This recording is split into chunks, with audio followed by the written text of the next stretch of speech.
twahika ishomerere ya Bishop Girls Rushere twashanga beje n'abashomesana bazaguza abo gukora je buzo byahaya.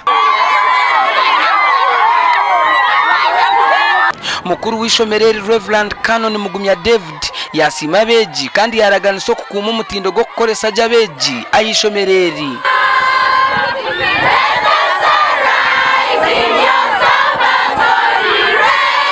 Abana baza kwiko mu ishomero ni kibandi kimanyisa ngo abashomesana bakora je umuntu mugwawo. Abana bo bwenje niboreka abashomesa bo bwenje.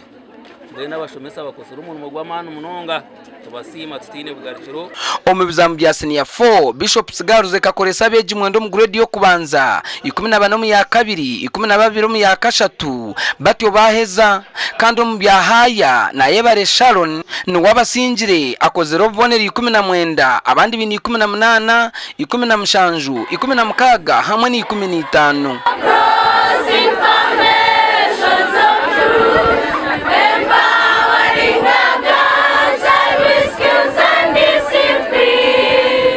I got 16 points. I was offering cake, stroke ICT. First and foremost, I want to thank the Lord who helped me to be the best candidate in this school. And as a school, we are very excited for the success.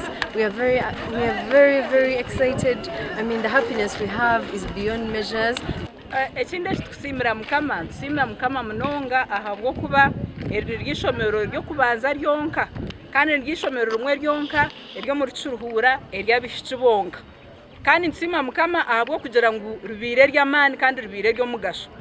Omunyishenjero kazabwa Kiruhura district Jovanis Rwenduru yashaba amashomera gando gukora nka Bishop Girls kandi yabasima ahabwo kutakiruhura district amapu abo kwitsa jabeji. Omuri Kiruhura twinishomero muri yabo tuna constituency district yona twinishomero muri yabo ishiki one single school kandi obujuru muri yabo ishiki rumwe mbakushomera gakora jyaho muri Kiruhura hata riyo shooting and banambo kubanza kandi riri yabo ishiki.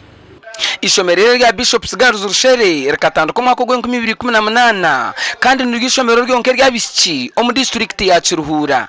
Abwa TV West and Evans Taremwa omuri Kiruhura district.